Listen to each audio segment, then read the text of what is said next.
AIIMS ಕಿಚನ್ಗೆ ಸ್ವಾಗತ. ಇವತ್ತು ತುಂಬಾ ಸುಲಭವಾಗಿ ವೈರಲ್ ಆಗಿರುವಂಥ ರೆಸಿಪಿ ಆಲೂಗೆಡ್ಡೆ ಹಪ್ಪಳವನ್ನು ಮಾಡ್ತಾಯಿದ್ದೀನಿ. ತುಂಬಾ ಚೆನ್ನಾಗಿರುತ್ತೆ, ಹಾಗೆ ಜಾಸ್ತಿ ಸಮಯ ಕೂಡ ತಗೊಳ್ಳೋದಿಲ್ಲ, ಬೇಗ ಕೂಡ ಮಾಡ್ಕೋಬೋದು, ರಿಸ್ಕ್ ಅನಿಸೋದಿಲ್ಲ. ಇದನ್ನು ಎಣ್ಣೆಗೆ ಹಾಕಿದಾಗ ಮಾತ್ರ ತುಂಬ ಸೂಕ್ಷ್ಮವಾಗಿ ನಾವು ಮಾಡ್ಕೋಬೇಕು. ಎಣ್ಣೆಗೆ ಹಾಕಿದ ತಕ್ಷಣ ಪಟ್ಟಂತ ಎತ್ಬಿಡಬೇಕು, ಇಲ್ಲಾಂದರೆ ಟೇಸ್ಟು ತುಂಬ ಚೆನ್ನಾಗಿ ಬರೋದಿಲ್ಲ.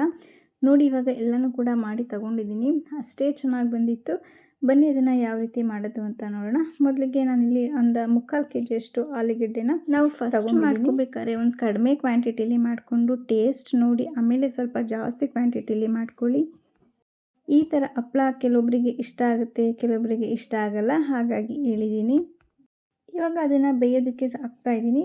ಬೇಯಿಸ್ಕೊಂಡ್ರೆ ಸಾಕು, ಅಷ್ಟೇ, ಜಾಸ್ತಿ ಕೆಲಸವಂತೂ ಹಿಡಿಯೋದೇ ಇಲ್ಲ ನಮಗೆ. ಅದಕ್ಕೆ ಸ್ವಲ್ಪ ಉಪ್ಪನ್ನು ಸೇರಿಸಿ ನಾನಿಲ್ಲಿ ಬೇಯಿಸ್ಕೊತಾ ಇದ್ದೀನಿ. ಒಂದು 2 ವಿಷಲ್ ಕೂಗಿಸ್ತಾ ಇದ್ದೀನಿ ಅಷ್ಟೇ, ಜಾಸ್ತಿ ಕೂಡ ಬೇಯಿಸ್ಕೊಬಾರ್ದು, ತುಂಬ ತೆಳುವಾಗಿ ಹೋಗ್ಬಿಡುತ್ತೆ.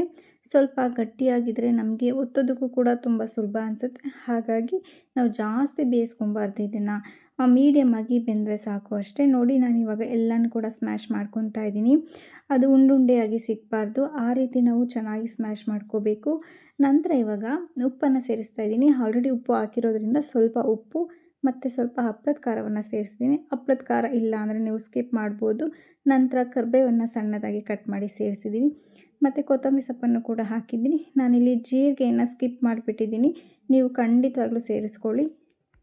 ಮತ್ತು ಚಿಲ್ಲಿ ಫ್ಲೇಕ್ಸ್ ಕೂಡ ಹಾಕಿದ್ದೀನಿ. ಖಾರಕ್ಕೆ ಹೆಚ್ಚು ಹಾಕಿದರೆ ರುಚಿ ಕೂಡ ಅಷ್ಟೇ ಚೆನ್ನಾಗಿ ಬರುತ್ತೆ. ಮತ್ತು ಕೈಯಲ್ಲಿ ಚೆನ್ನಾಗಿ ಮಿಕ್ಸ್ ಮಾಡ್ಕೊಳ್ಳಿ, ಚೆನ್ನಾಗಿ ಹೊಂದಿಸ್ಕೊಳ್ಳಿ.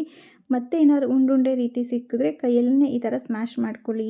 ಇದಕ್ಕೆ ಬೇರೆ ಇನ್ನೇನು ಹಾಕೋದ್ಬೇಡ, ನಾವು ಆಲೂಗೆಡ್ಡೆ ಚಿಪ್ಸ್ನ ತಿಂತೀವಲ್ಲ ಆ ರೀತಿ ಇರುತ್ತೆ.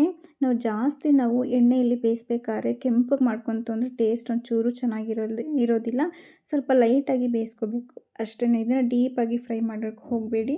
ಹಾಗೆಯೇ ಇನ್ನೊಂದು, ಆಲೂಗೆಡ್ಡೆ ಹಪ್ಪಳ ಮಾಡಬೇಕಾದ್ರೆ ನಾವು ಹಪ್ಪಳ ಒತ್ತಬೇಕಾದ್ರೆ ಅಂಟುತ್ತೆ, ಅದನ್ನು ಅಂಟದಲ್ಲೇ ರೀತಿ ಯಾವ ರೀತಿ ಮಾಡೋದು ಅಂತ ತೋರಿಸ್ಕೊಟ್ಟಿದ್ದೀನಿ, ಪೂರ್ತಿ ವಿಡಿಯೋ ನೋಡಿ. ಈಗ ಎಲ್ಲನೂ ಕೂಡ ಚೆನ್ನಾಗಿ ಮಿಕ್ಸ್ ಮಾಡ್ಕೊಂಡಾಗಿದೆ. ಕೈನ ಒಂದು ಸಲ ತೊಳ್ಕೊಂಡು ಕೈನ ಒದ್ದೆ ಮಾಡಿಕೊಂಡು ನಾವು ಉಂಡೆಯನ್ನಾಗಿ ಮಾಡ್ಕೋಬೋದು. ಕೈಗೆ ಅಂಟಬಾರ್ದು ಅಂತ ಕೆಲವೊಬ್ಬರು ಎಣ್ಣೆಯನ್ನು ಹಾಕ್ತಾರೆ, ಅದನ್ನು ಖಂಡಿತವಾಗ್ಲೂ ಹಾಕಬೇಡಿ, ಹಪ್ಪಳ ವಾಸನೆ ಬಂದುಬಿಡುತ್ತೆ. ನಾವು ನೀರನ್ನು ಕೈಯಲ್ಲಿ ಅದ್ದಿ ನಾವು ಉಂಡೆಯನ್ನು ಮಾಡಿಕೊಂಡ್ರೆ ಸ್ವಲ್ಪನೂ ಕೂಡ ಕೈಗೆ ಅಂಟೋದಿಲ್ಲ, ಅಷ್ಟು ಚೆನ್ನಾಗಿ ಬರುತ್ತೆ. ಇವಾಗ ಉಂಡೆ ಎಲ್ಲ ಆದ ನಂತರ ನಾನಿಲ್ಲಿ ಪ್ಲಾಸ್ಟಿಕ್ ಶೀಟ್ ಮೇಲೆ ಹಾಕಿ ಮಾಡ್ತಾಯಿದ್ದೀನಿ ನಾನು. ಈಗ ಉಂಡೆಯನ್ನು ಆಗಿ ಮಾಡಿ ಒಂದು ಪ್ಲಾಸ್ಟಿಕ್ ಕವರ್ನ ತಗೊಂಡು ಪ್ಲೇಟಲ್ಲಿ ಪ್ರೆಸ್ ಮಾಡಿ, ಅಷ್ಟೇ, ಲಾಂಗ್ ಪ್ರೆಸ್ ಮಾಡಿ, ತುಂಬ ಚೆನ್ನಾಗಿ ಬರುತ್ತೆ. ನಂತರ ಮತ್ತೆ ಹಪ್ಪಳ ಮಾಡಬೇಕಾದ್ರೆ ಆ ಪ್ಲಾಸ್ಟಿಕ್ ಕವರ್ನ ನೀರಲ್ಲಿ ಅದ್ದಿ, ಪಕ್ಕದಲ್ಲಿ ಒಂದು ಬಟ್ಲು ನೀರಿಟ್ಕೊಂಡು ನೀರಲ್ಲಿ ಅದ್ದಿ ಮತ್ತು ಇನ್ನೊಂದು ಉಂಡೆ ಮೇಲೆ ಹಾಕಿ ಪ್ರೆಸ್ ಮಾಡಿ, ತುಂಬ ಚೆನ್ನಾಗಿ ಬರುತ್ತೆ. ಯಾವುದೇ ಕಾರಣಕ್ಕೂ ಅಂಟೋದಿಲ್ಲ, ಪಟಾಪಟ್ ಅಂತ ಬೇಗ ಮಾಡ್ಕೊಬೋದು. ಒಂದು ಅರ್ಧ ಗಂಟೆ ಕೆಲಸ ಅಷ್ಟೇ, ಬೇಗ ಆಗೋಗುತ್ತೆ. ನೋಡಿ, ಇವಾಗ ನಾನು ಎಲ್ಲನೂ ಕೂಡ ಒತ್ತಿ ಮಾಡ್ಕೊಂಡು ತಗೊಂಡಿದ್ದೀನಿ. ಈ ಥರ ಟ್ರೈ ಮಾಡಿ ನೋಡಿ. ನೀರಲ್ಲಿ ಅದ್ದಿ ಪೇಪರ್ನ ಒತ್ತೋದು ತುಂಬ ಚೆನ್ನಾಗಿ ಬರುತ್ತೆ. ನಾನು ಮಧ್ಯಾಹ್ನದಷ್ಟೊತ್ತಿಗೆ ತೆಗೆದು ಉಲ್ಟಾ ಮಾಡಿ ಹಾಕಿದ್ದೀನಿ. ಹಪ್ಪಳ ಒಣಗಿದ್ರೆ ಸಾಕು, ನಮಗೆ ತೆಗೆಯೋದಕ್ಕೆ ತುಂಬ ಸುಲಭ ಅನಿಸುತ್ತೆ, ಕಷ್ಟ ಅನಿಸೋದಿಲ್ಲ. ನಾನು ಇದನ್ನು 2 ದಿವಸ ಪೂರ್ತಿ ಚೆನ್ನಾಗಿ ಒಣಗಿಸಿ ತಗೊಂಡಿದ್ದೀನಿ ಬಿಸಿಲಲ್ಲಿ. ತುಂಬ ಚೆನ್ನಾಗಿ ಬಂದಿತ್ತು.